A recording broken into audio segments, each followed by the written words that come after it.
Hi, I am Abbas and you are watching Skill Uni. आज के इस लेक्चर में हम बात करेंगे आउटपुट्स इन जावा के बारे में। जब भी हम कोई प्रोग्राम लिखते हैं, कोई भी प्रोसेस लिखने की कोशिश करते हैं, तो उस प्रोसेस का कुछ इनपुट और कुछ आउटपुट होता है। उस प्रोग्राम के लिए कुछ ना कुछ इनपुट होगा और कुछ ना कुछ आउटपुट होगा। इनपुट को किस तरह से प्रिंट करते हैं वो तो हम नेक्स्ट लेक्चर में समझेंगे, नेक्स्ट चैप्टर के अंदर। लेकिन आउटपुट्स को किस तरह से हम प्रिंट करते हैं प्रोग्राम के अंदर और आउटपुट की फॉर्मेटिंग किस तरह से होती है, आज के इस लेक्चर में हम वही समझने वाले हैं। तो बिना किसी देरी के शुरू करते हैं। तो अगर इस लेक्चर को शुरू किया जाए तो आज सबसे पहले हम बात करेंगे कि आउटपुट क्या होता है। अगर हमने ये समझ लिया कि आउटपुट क्या होता है और फिर उसके बाद जब हम समझेंगे कि आउटपुट को किस तरह से जावा के अंदर प्रिंट कराया जा सकता है या फिर डिस्प्ले कराया जा सकता है, तो फिर हमारे प्रोग्राम लिखने की स्टाइल बहुत ज़्यादा बेटर हो जाएगी। अगर बात करी जाए आउटपुट की, तो डेफिनेशन कहती है कि it is the result that is obtained after a process. सिर्फ इतनी सी बात को समझिएगा, it is the result that is obtained after a process. Output वो रिजल्ट होता है जो किसी प्रोसेस के खत्म हो जाने के बाद हमें मिलता है। कोई भी प्रोसेस हो सकता है वो प्रोसेस स्टडी करने का हो सकता है वो प्रोसेस किसी चीज को बनाने का हो सकता है वो प्रोसेस किसी चीज को सेल करने का हो, ठीक है, हो सकता है वो प्रोसेस कुकिंग का हो, ठीक है। अगर कोई प्रोसेस हो रहा है तो उस प्रोसेस के एंड हो जाने पर हमें कोई ना कोई रिजल्ट मिलता है, और उसी रिजल्ट को हम आउटपुट कहते हैं। ये जनरल डेफिनेशन हो गई आउटपुट की। लेकिन इन दी कॉन्टेक्स्ट ऑफ प्रोग्रामिंग, अगर प्रोग्रामिंग की कॉन्टेक्स्ट में बात करी जाए कि जहां पर हमें चीजें कोड करनी है, प्रोग्रामिंग लैंग्वेज की मदद से कोड लिखना है, उसके कॉन्टेक्स्ट में बात करी जाए, so the output is the result obtained after the successful execution of the programme.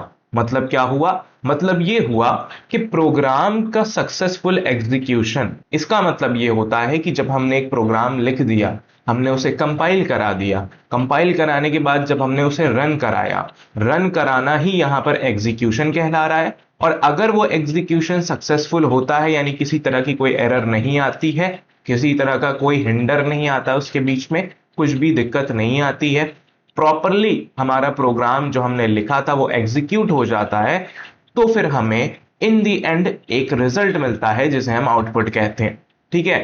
कोई भी प्रोग्राम हम लिख रहे हैं, किसी भी प्रोग्राम का कोई ना कोई नतीजा जरूर होगा, ठीक है। वो बात अलग है कि हम उसे स्क्रीन पर डिस्प्ले करा पा रहे हैं कि नहीं करा पा रहे हैं, या फिर पेपर पर प्रिंट करा पा रहे हैं या नहीं करा पा रहे हैं, या फिर मॉनिटर पर डिस्प्ले करा पा रहे हैं कि नहीं करा पा रहे हैं, वो एक अलग बात है, ठीक है। लेकिन किसी भी प्रोग्राम के सक्सेसफुल एग्जीक्यूशन हो जाने के बाद, सही तरीके से चल जाने के बाद हमें जो रिजल्ट मिलता है उसी को हम यहां पर आउटपुट कहते हैं, ठीक है। एग्जाम्पल के तौर पर मैं बात करता हूं, तो मैंने मान लो कहा कि दो नंबर्स के एडिशन का प्रोग्राम है, हमने पहला नंबर लिया, दूसरा नंबर लिया और दोनों नंबर्स को ऐड कराया, तो इस प्रोग्राम का नतीजा यानी कि रिजल्ट आपको समझ में आ रहा है कि इस प्रोग्राम का रिजल्ट यहां पर सम है, ठीक है। और वो जो सम है वही यहां पर रिजल्ट यानी कि आउटपुट है। फर्क इस बात से पड़ता है कि हमने प्रोग्राम में उस आउटपुट को बाहर डिस्प्ले कराने के लिए, बाहर यूजर को दिखाने के लिए हमने कोई लॉजिक लिखा, कोई ऐसी लाइन लिखी जिसकी वजह से सिर्फ सम खाली कैलकुलेट ना हो, बल्कि जिस यूजर ने उस प्रोग्राम को रन किया है उसको समझ में भी आए कि हाँ इन दोनों नंबर्स का सम ये आया। बात समझ में आ रही है, ठीक है। तो इसी के साथ थोड़ा सा आगे बढ़ते हुए चलते हैं। आउटपुट को और बेहतर तरीके से समझने के लिए हम बात करेंगे आईपीओ साइकिल की। आईपीओ साइकिल का मतलब क्या है? आईपीओ साइकिल, जहां पर IPO stands for input, process and output, ये एक ऐसी साइकिल है जो दुनिया के हर प्रोसेस के ऊपर अप्लाई हो रही है, ठीक है। फिर चाहे वो पढ़ाई करना हो, स्टडी करना हो, फिर चाहे वो किसी चीज को मैन्युफैक्चर करना हो, फिर चाहे वो किसी डिश को कुक करना हो, फिर चाहे वो कोई भी काम हो, ठीक है, किसी जगह का एप्लीकेशन प्रोसेस हो, कोई भी प्रोसेस जो इस दुनिया में एग्जिस्ट करता है उसके ऊपर ये आईपीओ साइकिल अप्लाई होती है। ये आईपीओ साइकिल क्या कहती है? Input then process then output. मतलब क्या है कि किसी भी प्रोसेस के होने के लिए हमें इनपुट की रिक्वायरमेंट होती है, ठीक है, क्योंकि उस प्रोसेस को किसी तरह के इनपुट की रिक्वायरमेंट हो सकती है, ठीक है। और जैसे ही प्रोसेस कंप्लीट हो जाता है तो फिर हमें जो रिजल्ट मिलता है हम उसे आउटपुट यहां पर कहते हैं, ठीक है। जावा प्रोग्राम के अंदर जब भी हम जावा को पढ़ रहे हैं तो हमें इन तीनों चीजों को करने के बारे में आना चाहिए, इन तीनों चीजों को करना आना चाहिए। इस बात से यह मतलब है कि अगर प्रोग्राम में मुझे कोई प्रोसेस क्रिएट करना है तो क्या मैं वो कर सकता हूं? हाँ, आप कर सकते हैं अगर आपने प्रोग्रामिंग लैंग्वेज अच्छे से सीख ली और उसके जो कॉन्सेप्ट्स होते हैं उनको अच्छे से समझ लिया, तो आप एक प्रोसेस अच्छे से प्रोग्रामिंग लैंग्वेज में लिख सकते हो। दूसरी बात, जरूरत होती है हमें अक्सर इन प्रोसेस के लिए कुछ इनपुट यानी कुछ डेटा की। फॉर एग्जाम्पल, अभी जैसे मैंने कहा सम का प्रोग्राम, तो सम के प्रोग्राम में रिक्वायरमेंट होती है कि हम दो नंबर्स मुझे चाहिए, अगर मुझे दो नंबर्स का एडिशन करना है तो रिक्वायरमेंट है मुझे दो नंबर्स की जिन्हें ऐड करना है। तो इन दैट केस वो हमारा इनपुट हो गया। समझ में आ रही बात? तो किसी भी प्रोसेस को, किसी भी प्रोग्राम को इनपुट की जरूरत हो सकती है। दूसरी बात यह कि जैसे ही प्रोसेस कंप्लीट हो जाएगा तो कुछ ना कुछ तो हमें रिजल्ट मिलेगा, वही बात मैंने अभी कही। तो अगर कुछ ना कुछ रिजल्ट मिलेगा यानी आउटपुट मुझे मिलता है, तो उस आउटपुट को डिस्प्ले कराना, यूजर को दिखाना, ये भी हमें आना चाहिए। तो प्रोसेस तो हम थ्रू आउट, जब तक हम जावा पढ़ रहे हैं क्लास 9, 10th, 11th, 12th, तब तक हम प्रोसेस तो को सीखते रहेंगे लिखना। डे बाय डे जैसे जैसे हम कॉन्सेप्ट सीखते जाएंगे, हमारा प्रोसेस यानी कि प्रोग्राम लिखने का जो स्किल है वो धीरे धीरे अपग्रेड होता चला जाएगा। इनपुट के बारे में बात करी जाए तो इनपुट लेने के क्या तरीके हैं एक प्रोग्राम के अंदर, उसके बारे में बात नेक्स्ट चैप्टर में होगी, क्योंकि नेक्स्ट चैप्टर वही है इनपुट्स इन जावा। लेकिन आज का ये लेक्चर पर्टिकुलरली आउटपुट के बारे में होने वाला है। तो अब जब हमने समझ लिया है कि आउटपुट क्या होता है, तो सवाल वही दिमाग में आ रहा है कि हर प्रोसेस के खत्म हो जाने के बाद हमें एक आउटपुट यानी एक रिजल्ट मिलेगा जरूर, लेकिन उसे डिस्प्ले कैसे कराना है, यूजर को कैसे दिखाना है, ये नहीं पता। तो यहीं से सवाल उठता है कि how do we display output in Java. हम जावा के अंदर आउटपुट को किस तरह से डिस्प्ले करा सकते हैं? ठीक है, तो इसका दो जवाब है। ठीक है, हमारे पास इसके दो जवाब है। सिंपल, अगर आपके सिलेबस के अकॉर्डिंग बात करी जाए तो इस चीज के दो आंसर्स हैं। सबसे पहला system dot out dot print method, ठीक है, एंड दूसरा जो इसका आंसर है वो है system dot out dot print Elon method. बात समझ में आ गई? इसके दो जवाब हैं।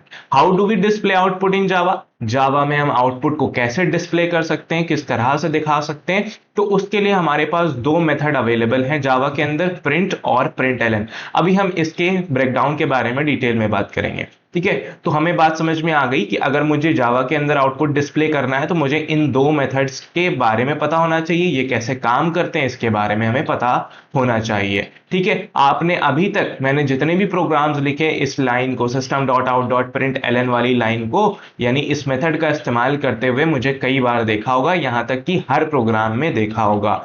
तो वो आउटपुट डिस्प्ले कराने का तरीका था। अगर मैं इस लाइन का इस्तेमाल नहीं करता तो वो बाहर आउटपुट विंडो में आपको आउटपुट दिखाई नहीं देता। तो डिस्प्ले कराना है अगर मुझे आउटपुट जावा प्रोग्राम के थ्रू, तो मुझे इस लाइन या फिर इस लाइन का यूज करना होगा, यानी कि प्रिंट फंक्शन या फिर प्रिंट एलन फंक्शन का यूज करना होगा। तो अब इसी के साथ आगे बात करते हैं इनके ब्रेकडाउन के बारे में। तो हम फटाफट से system dot out dot print method का ब्रेकडाउन ले लेते हैं और system dot out dot print ln का मेथड का ब्रेकडाउन कर लेते हैं। अब आपको एक बात समझ में आ रही होगी, ठीक है, ये मेथड हो गया प्रिंट और प्रिंट एलन, लेकिन ये सिस्टम और ये आउट, ये जो लगा होता है इसके पहले, इसका क्या मतलब है? यहाँ पे डॉट ऑपरेटर का यूज हो रहा है, ये यूं ही तो इस्तेमाल नहीं हो रहा होगा, यूं ही तो ये इस्तेमाल नहीं हो रहा होगा, कुछ ना कुछ तो इसके पीछे फंडा है। ठीक है, अगर ये फंडा क्या है वो अगर समझ में आ जाए तो ये भी बहुत अच्छी बात होगी। हालांकि समझना इतना जरूरी नहीं है आपके लिए, बस इसका यूज समझ में आना चाहिए, प्रोग्राम में कैसे करना है। लेकिन अगर आप समझ लेते हैं तो आपके लिए बहुत ही बेटर होगा और इस पे क्वेश्चंस हो सकते हैं कि 1-2 मार्क्स के क्वेश्चन आ जाए कि ब्रेक डाउन करो कि यहाँ पर सिस्टम क्या है, यहाँ पर आउट क्या है। ठीक है, तो हम बात करते हैं सिस्टम की। तो system is a pre defined class in Java dot lang package. ठीक है, अभी हम चैप्टर 5 के अंदर पैकेजेस के बारे में डिटेल में बात करेंगे। पैकेजेस में हमारे पास जावा के अंदर एक पैकेज होता है जावा डॉट लैंग पैकेज। ठीक है, और इस जावा डॉट लैंग पैकेज के अंदर पहले से एक क्लास बना के रख दी गई है जिसका नाम है सिस्टम, जिसका नाम क्या है? सिस्टम नाम है। और फिर इसके बाद दूसरा आता है डॉट आउट। ठीक है, डॉट ऑपरेटर लगाया गया, उसके बाद आया आउट। तो आउट की अगर हम बात करते हैं तो आउट यहां पर क्या हो जाएगा, static object of print stream class. Print stream करके एक क्लास है हमारे पास जावा के अंदर, इनबिल्ट क्लास है प्रिंट स्ट्रीम करके, जिसका स्टैटिक ऑब्जेक्ट है आउट। बात समझ में आ रही है? मतलब प्रिंट स्ट्रीम एक क्लास है, ठीक है, उसका एक ऑब्जेक्ट है कौन, आउट। ठीक है, किस तरह का ऑब्जेक्ट है, स्टैटिक ऑब्जेक्ट है। ठीक है, स्टैटिक ऑब्जेक्ट होने का क्या मतलब है कि जब इस सिस्टम क्लास को, इस आउट को यूज करना होगा तो इस सिस्टम क्लास के अंदर इसका ऑब्जेक्ट बनाने की कोई जरूरत नहीं होगी। अभी हम धीरे धीरे बात करेंगे कि क्या कहानी चल रही है। फिर उसके बाद आता है प्रिंट और प्रिंट एलन। ठीक है, प्रिंट एंड प्रिंट एलन यहां पर क्या है, वो प्रिंट स्ट्रीम क्लास के मेथड्स हैं। ठीक है, हमारे पास प्रिंट स्ट्रीम क्लास है और उसके अंदर दो मेथड्स डिफाइन करे गए, प्रिंट और प्रिंट एलन। और भी मेथड्स है बट मेनली हम यही दो यूज करते हैं, प्रिंट और प्रिंट एलन, जिसका इस्तेमाल सिर्फ और सिर्फ टेक्स्ट को डिस्प्ले कराने के लिए होता है और किसी काम के लिए नहीं हो सकता है। थोड़ा सा इन क्लास के आर्किटेक्चर को, यानी थोड़ा सा क्लास डायग्राम की मदद से सिस्टम को और इस प्रिंट स्ट्रीम को और आउट के बीच के रिलेशन को समझ लेते हैं, ताकि चीजें थोड़ी सी और हमारे लिए आसान हो जाए। तो अब आपके सामने दो चीजें हैं यहां पर। ठीक है, सबसे पहले आपके सामने यहां पर एक बहुत ही बेहतरीन तरीके से बना हुआ डायग्राम है। ठीक है, इस डायग्राम के थ्रू मैं आपको सिस्टम क्लास और प्रिंट स्ट्रीम क्लास और ये जो आउट है जो कि स्टैटिक ऑब्जेक्ट है इस प्रिंट स्ट्रीम क्लास का, उसके बारे में मैं समझाना चाह रहा हूं कि कौन किस पे किस तरह से डिपेंडेंट है। तो सबसे पहली बात आप ये समझिए कि पहला पैकेज है जावा के अंदर java.lang और एक और पैकेज है java.io पैकेज। बात समझ में आ गई? एक पैकेज है java.lang पैकेज, दूसरा पैकेज जो है वो है java.io पैकेज। java.lang पैकेज के अंदर एक क्लास है ऑब्जेक्ट नाम की। क्या नाम है उस क्लास का? ऑब्जेक्ट नाम है। उस ऑब्जेक्ट की एक चाइल्ड क्लास है, एक सब क्लास है सिस्टम। समझ में आ रही है बात? इसने इनहेरिटेंस यहां पर यूज किया है, ये ग्रीन एरो यहां पर डिफाइन दिखा रही है सब क्लास को। ठीक है, so object is a super class of system, या फिर ये कहा जाए system is a child class of object. ठीक है, यहां तक बात समझ में आ गई। और फिर java.io पैकेज जो है हमारा, उसके अंदर एक क्लास है आउटपुट स्ट्रीम। उसके अंदर एक क्लास क्या है? Output stream. आईओ यहां पर इनपुट आउटपुट का मतलब है यहां पे आईओ से। ठीक है, तो यहां पर आउटपुट स्ट्रीम नाम की एक क्लास है java.io पैकेज के अंदर, जो कि इस ऑब्जेक्ट क्लास की सब क्लास है, जो कि किसी दूसरे पैकेज का है। बात समझ में आ रही है? ठीक है, बात समझ में आ गई। फिर इस आउटपुट स्ट्रीम की एक और सब क्लास बनाई गई फिल्टर आउटपुट स्ट्रीम नाम से। ठीक है, फिल्टर आउटपुट स्ट्रीम नाम से। ठीक है, इस फिल्टर आउटपुट स्ट्रीम की एक और सब क्लास बनाई गई प्रिंट स्ट्रीम नाम से। बात समझ में आ गई? और मजे की बात यह है कि लास्ट में ये जो प्रिंट स्ट्रीम सब क्लास बनी, इसी प्रिंट स्ट्रीम क्लास का एक वेरिएबल सिस्टम क्लास के अंदर डिफाइन किया गया, जिसका नाम रख दिया गया आउट। बात समझ में आ गई? तो क्लास का नाम है सिस्टम और उसके अंदर एक फील्ड यानी एक वेरिएबल है जो कि है आउट, जो कि एक स्टैटिक ऑब्जेक्ट है हमारा प्रिंट स्ट्रीम क्लास का। ठीक है, बात समझ में आ रही है? इसका मतलब क्या हुआ कि आपको पता है कि अगर मुझे किसी क्लास के वेरिएबल को या फिर किसी क्लास के मेथड को एक्सेस करना है, ठीक है, तो मुझे क्या करना होता है? मुझे कुछ इस तरह से लिखना होता है। जरा ध्यान से देखिएगा, यहां पर मुझे लिखना होगा class name dot variable name, है ना? तो अब आप खुद बताइए, अगर ये आउट सिस्टम क्लास का है तो मुझे इस आउट को एक्सेस करने के लिए सिस्टम के थ्रू कैसे एक्सेस किया जाएगा? सबसे पहले लिखा जाएगा सिस्टम, जो कि क्लास का नाम है, फिर लगाया जाएगा डॉट, और फिर वेरिएबल का नाम क्या है? आउट। ठीक है, वेरिएबल का नाम क्या है? आउट। ठीक है, यहां तक बात समझ में आ गई? इतने से तो समझ में आया कि हाँ, इतना क्यों लिखा गया और कैसे लिखा गया। लेकिन सवाल ये उठता है, आउट तो आ गया, आगे डॉट प्रिंट और प्रिंट एलन कैसे यूज हुआ?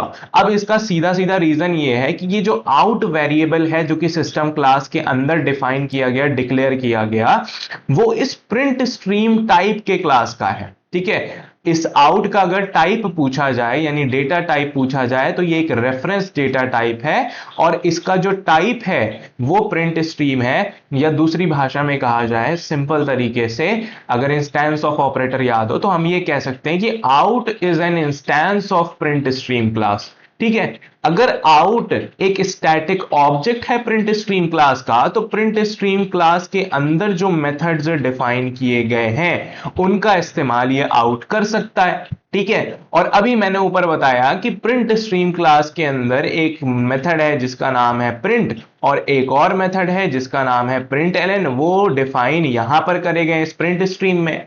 तो इसका मतलब आउट उन दोनों को भी एक्सेस कर सकता है। तो यहीं से बात जब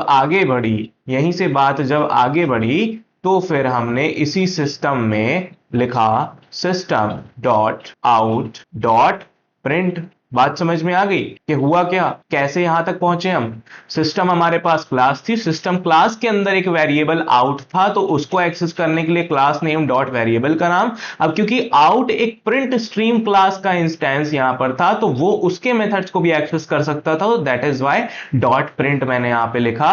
और इसी तरह से system dot out dot print ln भी आ जाएगा। अब बात समझ में आई कि ये दोनों मेथड्स क्यों ये लाइन बार बार लिखी जाती, system dot out dot print, system dot out dot print Elon.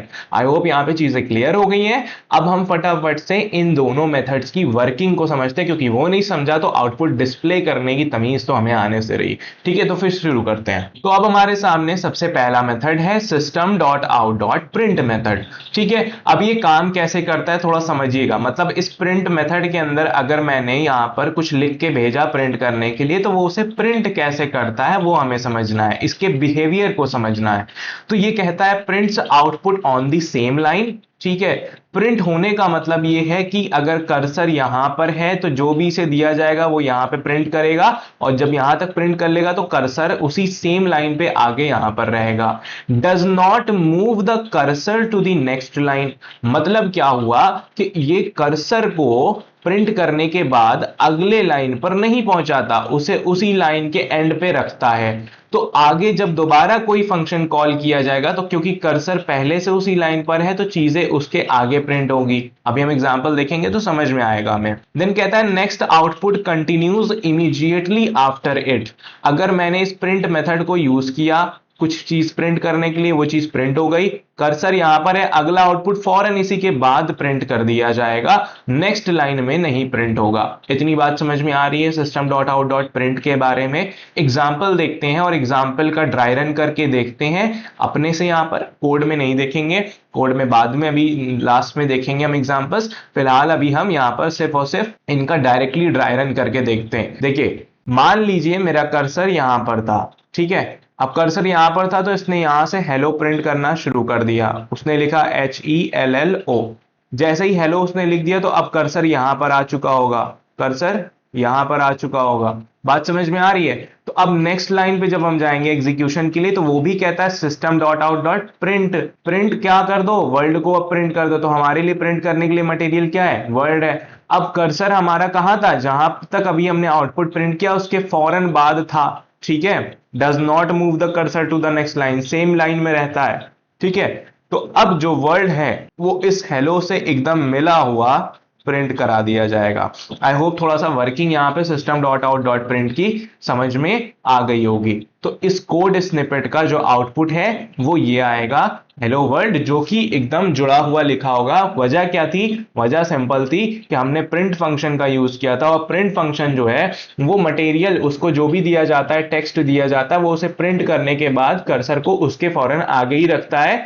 तो अगली बार जब चीजें प्रिंट होंगी तो वो उसके फौरन बाद से प्रिंट होना शुरू हो जाएंगी। बात समझ में आ रही है कि नहीं आ रही है। तो ये कहानी है। अब बढ़ते हैं system dot out dot print ln की तरफ। अब जब हम बात करते हैं system dot out dot print ln की, तो ये फंक्शन भी बिल्कुल उसी तरह से काम करेगा। मतलब प्रिंट भी काम कर रहा था, यानी डिस्प्ले करा रहा था स्क्रीन के ऊपर आउटपुट को, और प्रिंट एलन भी आउटपुट को स्क्रीन के ऊपर डिस्प्ले कराएगा। लेकिन थोड़ा सा इनके बिहेवियर में चेंज है। बिहेवियर में चेंज इतना है कि याद करिए अभी मैंने बताया प्रिंट फंक्शन में वो आउटपुट को प्रिंट करेगा और कर्सर को सेम लाइन में रखेगा। नेक्स्ट टाइम जब कोई आउटपुट प्रिंट होगा तो वो फौरन उसके बाद से हो जाएगा। लेकिन प्रिंट एलएन का बिहेवियर ऐसा नहीं है। प्रिंट एलएन को आप ऐसे समझिए, प्रिंट एलएन को आप ऐसे समझिए कि प्रिंट एलएन के अंदर दो चीजें हैं, print and ln. And ln का मतलब है लाइन चेंज। एलएन का मतलब क्या है? Line change. तो अगर मैं उस प्रिंट एलएन को एक्सपैंड करूं तो इसका मतलब ये निकल करके आता है कि print and line change, print and line change. इसका मतलब ये हुआ कि जो भी मटेरियल, जो भी टेक्स्ट दिया गया है इस फंक्शन को प्रिंट करने के लिए, प्रिंट एलएन फंक्शन उस टेक्स्ट को आउटपुट पे डिस्प्ले कराएगा और कर्सर को चेंज करके नेक्स्ट लाइन पर लेकर के आ जाएगा। ठीक है। Each call starts on a new line.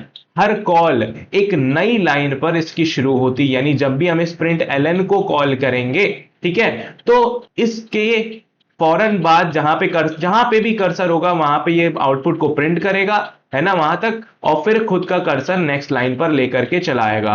Prints output, output को प्रिंट करता है and moves the cursor to the next line. बात समझ में आ गई कि नहीं आ गई? इस तरह से system dot out dot print ln काम करता है। अब एग्जाम्पल का आउटपुट निकालने की कोशिश करते हैं। तो सबसे पहले लिखा है system dot out dot print ln. मान लीजिए कि कर्सर यहां पर है, ठीक है। तो अब system dot out dot print ln क्या करना है मुझे? Print hello. तो टेक्स्ट मुझे दिया गया हेलो, तो कर्सर यहां पर था, हेलो प्रिंट होना शुरू हो गया, हेलो यहां पर प्रिंट हो गया।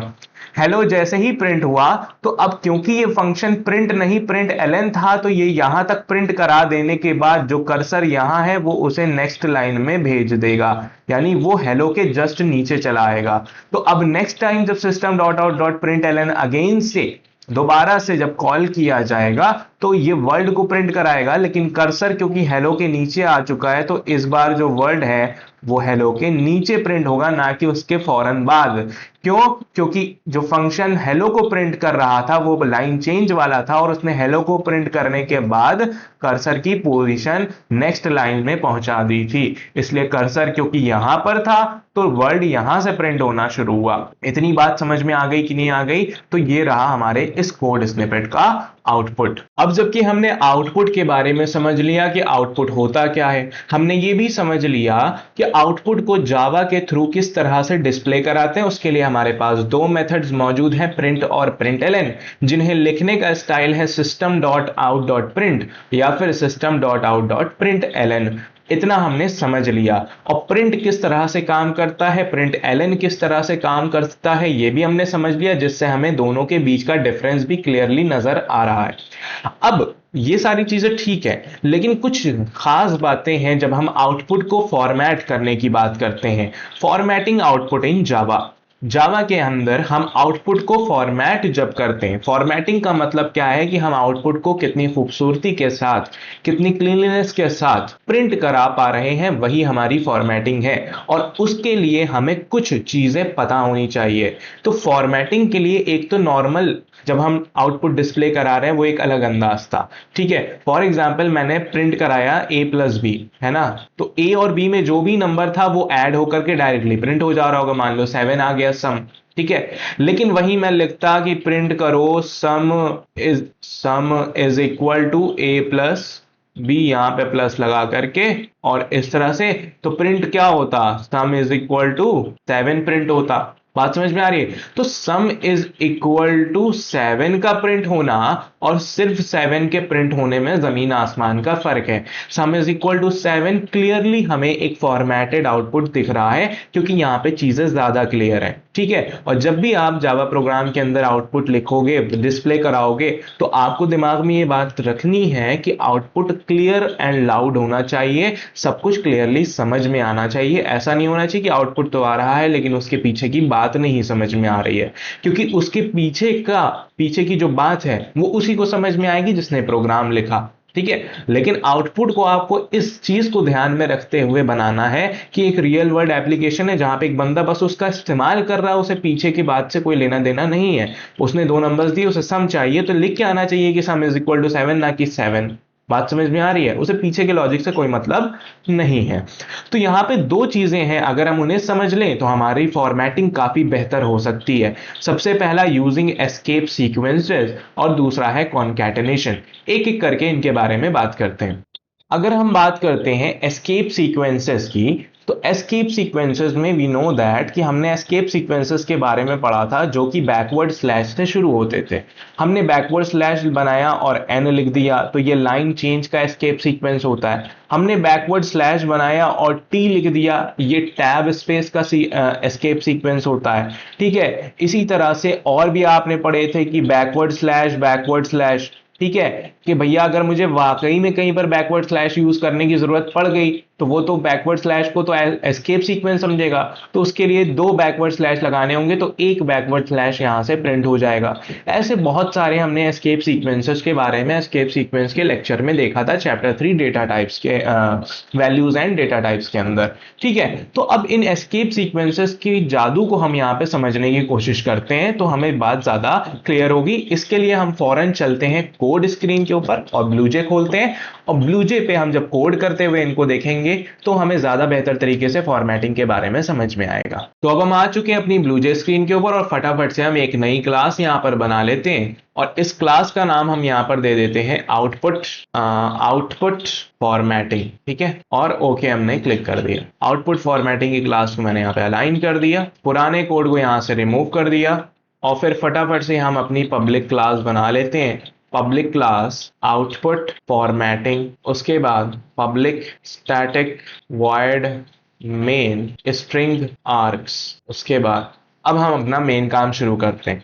तो हमें सबसे पहले आज जो समझना है वो हमें using escape formatting using escape sequence, formatting using escape sequence समझना है। तो आगे इसकी बात करते हैं। सबसे पहला एस्केप सीक्वेंस जो यहाँ पे बहुत काम आता है वो आता है \n। तो उसका यूज देखते हैं फटाफट से। मैंने मान लो लिखा मुझे कुछ ऐसा प्रिंट कराना है, सैंपल आउटपुट में यहाँ पे लिख देता हूँ सैंपल आउटपुट। मुझे आउटपुट में क्या चाहिए भाई? मुझे आउटपुट में चाहिए ये कि प्रिंट होके आना चाहिए स्किल यूनी। ठीक है, उसके बाद प्रिंट होके आना चाहिए नेक्स्ट लाइन के अंदर बाय और अब्बास, कुछ इस तरह से प्रिंट होना चाहिए। अब आपको ये लग रहा होगा ये काम तो बड़ा आसान है, सैंपल आउटपुट है ना। तो आपका दिमाग काम किया, आपको इतनी बात समझ में आई कि मुझे प्रिंट कराना है स्किल यूनी बाय अब्बास, ये चीज प्रिंट करानी है। आपको लगा ठीक है पहली लाइन में स्किल यूनी तक प्रिंट होगा, फिर लाइन मुझे चेंज करके नेक्स्ट लाइन पे आ जाना है और नेक्स्ट लाइन पे आने के बाद मुझे बाय अब्बास प्रिंट कराना है। तो आपकी बुद्धि काम करी कि स्किल यूनी को प्रिंट एलन फंक्शन के अंदर डाल देते हैं, और प्रिंट एलन फंक्शन के अंदर डालने की वजह से होगा क्या कि वो स्किल यूनी को प्रिंट करेगा, कर्सर आ जाएगा नेक्स्ट लाइन पर और फिर हम इसे भी प्रिंट एलन फंक्शन के अंदर या फिर प्रिंट फंक्शन के अंदर डाल देंगे तो कर्सर यहां से चलेगा और यहां पे चीजें प्रिंट कर देगा। ठीक है, आपकी सोच तो बहुत सही है, इसको ट्राई आउट कर लेते हैं। आपने कहा पहले को प्रिंट एलन के अंदर डाल दो और लिख दो स्किल यूनी, ठीक है, सेमीकोलन। फिर आपने कहा कि भैया जो दूसरा वाला है उसे भी प्रिंट एलन के अंदर डाल दो और फिर लिख दो बाय अब्बास, ठीक है, यहाँ पे सेमीकोलन। अब इतना आपने किया, कंपाइल किया, क्लोज किया, राइट क्लिक करी, मेन मेथड को कॉल लगाया, ओके दबाया और बिल्कुल उसी फॉर्मेट में यहां पर प्रिंट होके आया जिस फॉर्मेट में हम चाह रहे थे, है ना। हुआ क्या वो आपको समझ में आ रही है बात? क्योंकि प्रिंट एलन फंक्शन यूज किया था तो स्किल यूनी प्रिंट हो जाने के बाद कर्सर ऑटोमेटिकली नेक्स्ट लाइन में आ गया था और फिर जब दोबारा से मैंने बाय अब्बास प्रिंट करने को दिया तो उसने नेक्स्ट लाइन पे प्रिंट करके फिर से, क्योंकि मैंने एलन यहाँ पे यूज किया तो यहां तक प्रिंट करके कर्सर फिर से नेक्स्ट लाइन पे आ गया होगा। तो आप यहाँ पे प्रिंट एलन यूज करो या फिर बाय अब्बास वाले उसमें या फिर प्रिंट यूज करो, दोनों से काम चल जाएगा और सेम आउटपुट ही आएगा। ओके दबाया, सेम आउटपुट आ रहा है। ठीक है, यहाँ पे आप देख रहे हो कि यहाँ पे जैसा आउटपुट हम चाह रहे थे बिल्कुल वैसा ही आया, बढ़िया भाई। अब लेकिन यहाँ पे मैं थोड़ा सा ट्विस्ट कर देता हूँ। ट्विस्ट मैंने ये किया कि मैं ये कह रहा हूं कि भैया प्रिंट एलन फंक्शन के बिना ये काम करके दिखाओ। अब मैंने आपको फंसा दिया, प्रिंट एलन फंक्शन यूज ही नहीं करना है, उसके बिना ये काम करके दिखाओ। अब अभी तक अगर हम देखें तो system dot out dot print, इसके लिए नहीं, system dot out dot print by Abbas. तो आपको भी पता है कि प्रिंट क्योंकि फंक्शन है, क्योंकि फंक्शन यहां पर प्रिंट है, तो स्किल यूनी फॉरन के फॉरन प्रिंट हो जाएगा, लेकिन कर्सर उसी सेम लाइन पर रहेगा, तो बजाय बाय अब्बास वहां प्रिंट होने के, बाय अब्बास इसके फौरन बाद प्रिंट हो जाएगा, जो कि हम नहीं चाहते हैं। एक बार चेक कर लेते हैं क्या यही हो रहा है। मैंने क्लोज किया, राइट क्लिक किया, मेन मेथड को कॉल लगाई, ओके दबाया, हाँ बिल्कुल ऐसा ही हो रहा है। स्किल यूनी के फौरन बाद बाय अब्बास प्रिंट हो गया। ये तो बड़ी गड़बड़ हो गई, हमको तो ये नहीं चाहिए था। तो अब मैंने कहा कोई बात नहीं, एक एस्केप सीक्वेंस हमारे पास होता है जो कि होता है \n, जिसे हम कहते हैं लाइन चेंज। ठीक है, तो जहां मुझे लाइन चेंज करनी हो मैं फौरन वहां पे \n लगा दूंगा। तो मुझे स्किल यूनी तक प्रिंट करना है और उसके बाद लाइन चेंज करनी है, तो मैंने उसके बाद \n लिख दिया। क्या लिख दिया? \n लिख दिया, उसी स्ट्रिंग दो को डबल कोट्स के अंदर। ठीक है, ध्यान रखिए एस्केप सीक्वेंसेस सिर्फ या तो डबल कोट सिंगल कोट्स के अंदर ही काम करते हैं। तो \n मैंने वहीं पे लिख दिया। तो अब होगा क्या कि स्किल यूनी प्रिंट होगा, फिर इस \n की वजह से कर्सर नेक्स्ट लाइन पे चला जाएगा, ना कि फंक्शन की वजह से। ठीक है, \n की वजह से। तो यहां पे बाय अब्बास फिर नेक्स्ट लाइन पे प्रिंट हो जाएगा। तो मैंने कंपाइल किया, क्लोज किया, राइट क्लिक किया, मेन मेथड को कॉल लगाई, ओके दबाया, और अब जैसा आउटपुट हम चाह रहे थे वैसा आउटपुट हमें यहां पर मिल गया। आई होप यहां पे बात क्लियर हो गई होगी। ठीक है, दूसरा जो एस्केप सीक्वेंस है वो बहुत काम का है, और वो है हमारा टैब एस्केप सीक्वेंस, यानी कि टैब स्पेस, यानी कि \t। अब इसमें मैंने सैंपल आउटपुट में मान लीजिए दे दिया। इसमें आपको सैंपल आउटपुट में प्रिंट कराना है नेम, उसके बाद एज, लेट से मैक्स है किसी का नाम, उसके बाद उसकी एज 12, किसी का नाम एलेक्स है, उसके बाद उसकी एज 13, किसी का नाम जॉन है, उसके बाद उसकी एज 15। कुछ इस तरह से हमें वहां पे प्रिंटिंग करानी है कि इस खूबसूरती के साथ ये टेबल वहां पर प्रिंट होती हुई दिखाई देनी चाहिए। उसके लिए टैब स्पेस यहाँ पे बहुत काम आएगा, क्योंकि यहाँ पर हम देख रहे हैं नेम से एज के बीच में एक टैब स्पेस की बराबर स्पेस का यूज यहाँ पर किया गया है। तो अब फटाफट से इसे वहां पर हम इंप्लीमेंट करके देखते हैं कोड के थ्रू कैसे होगा ये। ठीक है, तो मैंने कहा सबसे पहले मैं प्रिंट कराऊंगा system dot out dot print ln। सवाल प्रिंट ln ही क्यों यूज किया? क्योंकि जब ये लाइन प्रिंट हो जाएगी उसके फौरन बाद मुझे लाइन चेंज करके नेक्स्ट लाइन पे चले जाना है। ठीक है भाई, समझ गए। अब डबल कोट्स के अंदर मुझे क्या प्रिंट कराना है? सबसे पहले मुझे लिखना है नेम, उसके बाद मैं लिख दूंगा \t, और \t से ऑटोमेटिकली ये स्पेस, इतनी ज्यादा स्पेस बन जाएगी। हमें खुद से मैन्युअली स्पेस देने की यहाँ पे जरूरत नहीं है, \t से मेरा काम हो जाएगा। और फिर मैं लिख दूंगा एज, और फिर मैंने यहाँ पे पैरेंथेसिस क्लोज कर दी। इसी तरह से हम सेम यहाँ पर 4 बार कॉपी कर लेंगे, टोटल 4। हाँ ठीक है, 3 नाम देने थे। सबसे पहले का नाम था मैक्स यहाँ पर, तो मैंने उसे प्रिंट कर दिया। एज थी उसकी 12, तो मैंने उसकी एज की जगह उसकी एज लिख दी। फिर दूसरे का नाम यहाँ पे कॉपी कर दिया, फिर यहाँ 13 लिख दिया उसकी एज, और यहाँ पर 15 लिख दी। ठीक है, तो आपको बात समझ में आ रही होगी। क्या होगा? नेम प्रिंट होगा, फिर \t टैब स्पेस आएगी, फिर एज आ जाएगा। फिर मैक्स प्रिंट होगा, फिर \t, फिर उसकी एज आ जाएगी।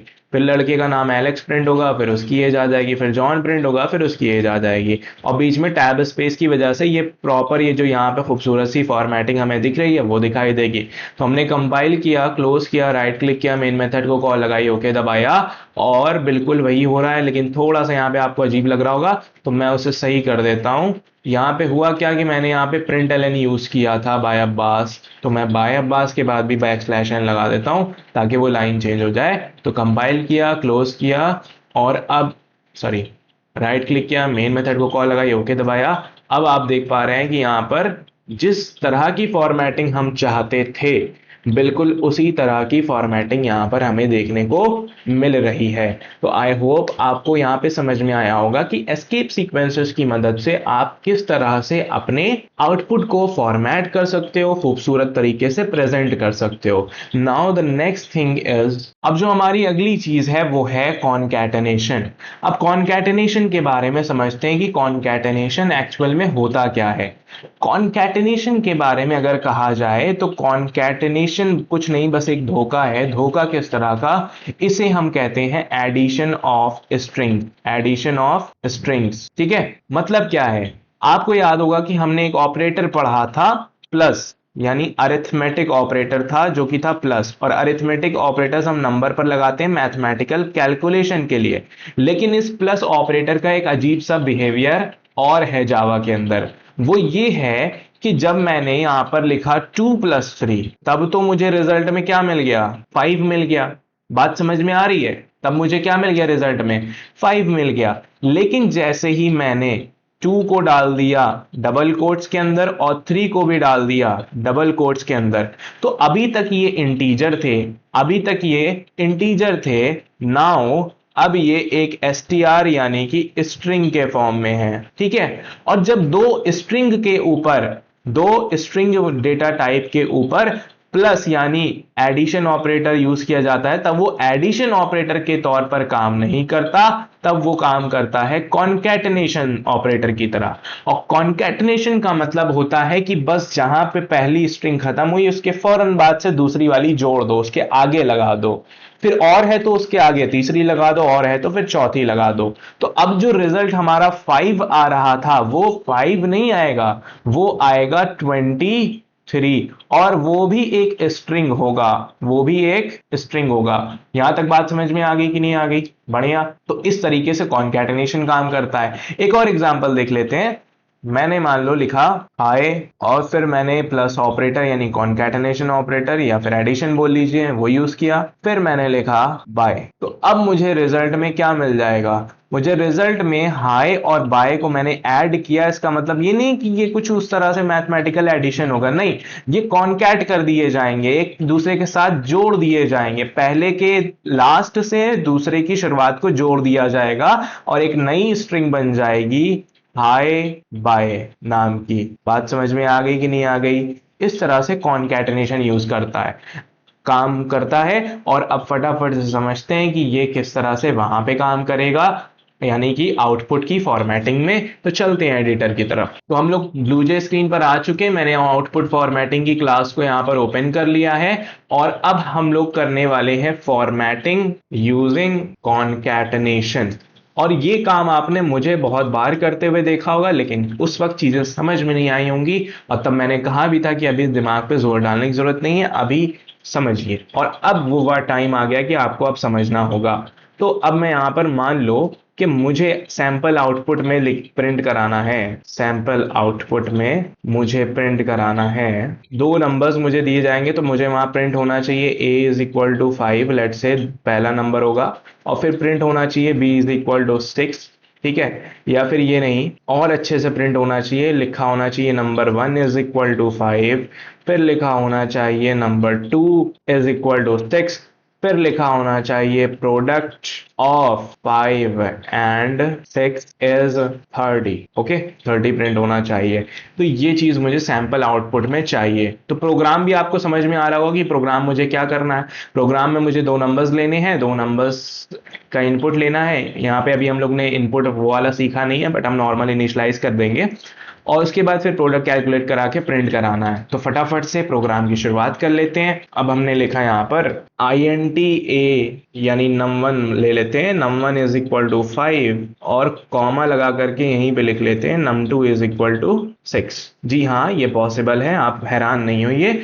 जब अगर दो वेरिएबल्स सेम डेटा टाइप के होते हैं तो मैं एक बार डेटा टाइप लिख दूंगा, उसके बाद दोनों को कॉमा लगा लगा करके इनिशियलाइज डिक्लेयर मैं कर सकता हूं, ये अलाउड है। ठीक है, उसके बाद मैंने कहा int product = num1, multiplication operator star use किया, एंड देन num2। समझ में आ गई बात? ये हो गया।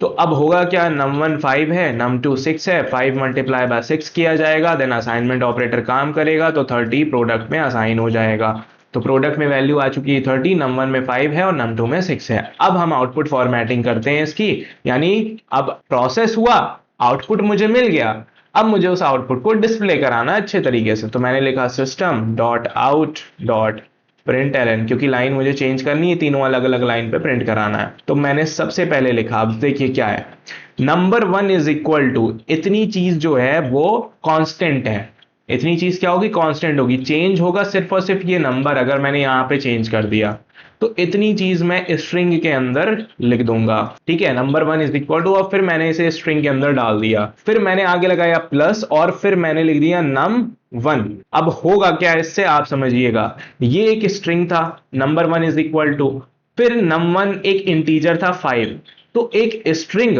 और एक इंटीजर को जब ऐड किया जाता है तो यहां प्रॉपर वाला एडिशन नहीं होता है, यहां होता है कॉन्कैटेनेशन। जिस तरह से एक स्ट्रिंग को स्ट्रिंग पे ऐड करने पर कॉन्कैटेनेशन होता है, उसी तरह से एक स्ट्रिंग हो उसके फौरन बाद एक नंबर हो, तो फिर उस केस में क्या होता है, स्ट्रिंग और नंबर कॉन्कैटनेट हो जाते हैं, तो होती है फिर टाइप कास्टिंग, इम्प्लिसिट वाली टाइप कन्वर्जन होता है। ये num1 को जबरदस्ती एक स्ट्रिंग बना दिया जाएगा जो कि बन जाएगा 5 की स्ट्रिंग, और फिर ये num1 इज इक्वल टू ये, और इसकी जो वैल्यू है 5 वो साथ में ऐड होकर के एक स्ट्रिंग के तौर पर प्रिंट हो जाएगी बाहर। बात समझ में आ गई। सेम तौर पे मैं इसे कॉपी कर लेता हूं और दोबारा से पेस्ट कर देता हूं, तो मैंने 1 की जगह इस बार क्या कर दिया, 2 कर दिया, और फिर से हम इसे कॉपी कर लेंगे और लास्ट में एक और बार प्रिंट करेंगे। और इस वाले की थोड़ी सी फॉर्मेटिंग को समझते हैं। अब समझिएगा, यहाँ पर प्रोडक्ट ऑफ स्पेस तक कांस्टेंट है, फिर ये 5 एक वेरिएबल की वैल्यू है तो यहाँ पर num1 होगा, फिर यहाँ से स्पेस एंड स्पेस तक कांस्टेंट है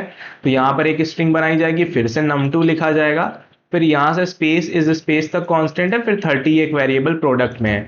अब आपको समझ में आया कैसे करना है, तो मैं वही चीज यहां पर करूंगा, स्ट्रिंग का कोट्स ऑन कर दिया मैंने, लिखा फिर प्रोडक्ट ऑफ स्पेस, फिर स्ट्रिंग क्लोज, फिर मैंने प्लस लिखा और फिर मैंने num1 लिख दिया, जिसकी वजह से होगा क्या कि यहाँ पर num1 की वैल्यू प्रिंट हो जाएगी। फिर मैंने लिखा स्ट्रिंग को क्लोज किया, फिर स्पेस एंड स्पेस, फिर मैंने स्ट्रिंग को क्लोज किया, फिर मैंने num2 लिखा, फिर plus space colon space is space, फिर मैंने प्लस करके प्रोडक्ट लिख दिया। अब बात को समझिए, यहां पर होगा क्या, ये जितने भी मैं यहां पर वेरिएबल्स लिख रहा हूं ये फटाफट से होंगे क्या बताइए, क्योंकि ये सारे के सारे एडिशन ऑपरेटर हैं और आपने एसोसिएटिविटी पढ़ रखी है, और एसोसिएटिविटी कहती है जब मल्टीपल एडिशन ऑपरेटर यानी multiple operators with same precedence आपके सामने होंगे तो आपको एसोसिएटिविटी फॉलो करनी है। और क्योंकि यहाँ पे सारे ऑपरेटर्स एडिशन एडिशन एडिशन है तो उसकी एसोसिएटिविटी होती है लेफ्ट टू राइट। तो होगा क्या, प्रोडक्ट ऑफ एक स्ट्रिंग है उसके साथ num1 को ऐड किया जाएगा तो एक नई स्ट्रिंग मिल जाएगी हमें प्रोडक्ट ऑफ 5, फिर वो स्ट्रिंग एंड वाली स्ट्रिंग के साथ ऐड कर दी जाएगी तो एक और नई स्ट्रिंग मिल जाएगी प्रोडक्ट ऑफ 5, एंड फिर वो स्ट्रिंग num2 के साथ ऐड कर दी जाएगी तो मुझे मिल जाएगा, कॉन्कैट कर दी जाएगी तो मुझे मिल जाएगा प्रोडक्ट ऑफ 5 एंड 6, फिर वो इज के साथ कॉन्कैट कर दी जाएगी तो मुझे मिल जाएगा प्रोडक्ट ऑफ 5 एंड 6 इज, और फिर वो फाइनली प्रोडक्ट के साथ कॉन्कैट कर दी जाएगी तो प्रोडक्ट की वैल्यू 30 है तो यहां पर प्रिंट हो जाएगा product of 5 and 6 is 30। I hope समझ में आया होगा कि किस तरह से हमें ये प्लस कॉन्कैटेनेशन ऑपरेटर का इस्तेमाल करते हुए फॉर्मेटिंग करनी है। मैंने कोड को कंपाइल किया, क्लोज किया, राइट क्लिक किया, मेन मेथड को कॉल लगाई, ओके दबाया, और यहां पर हमें वही सेम चीज प्रिंट होती हुई नजर आती जो हम चाह रहे थे, यानी कि num1 is equal to 5, num2 is equal to 6, num और फिर product of 5 and 6 is 30। Clear हो गई यहां पर बात कि हम क्या समझाना यहां पर चाह रहे थे। तो यहीं पर हम अपने इस आउटपुट फॉर्मेटिंग के लेक्चर को और आउटपुट इन जावा के लेक्चर को एंड करते हैं। हमने बहुत अच्छे से सारी चीजों के बारे में यहाँ पर समझ लिया कि आउटपुट क्या होता है, आईपीओ साइकिल क्या होती है, कॉन्कैटेनेशन क्या होता है, और आउटपुट की फॉर्मेटिंग कैसे करते हैं, और system.out.print और system.out.println जो हम लिखते आ रहे हैं बस रट्टा मार के, उसको हमने अच्छे से समझा कि वो वैसी क्यों है। यहां तक बात समझ में आ गई। तो इसी के साथ ये लेक्चर यहां पर एंड करते हैं।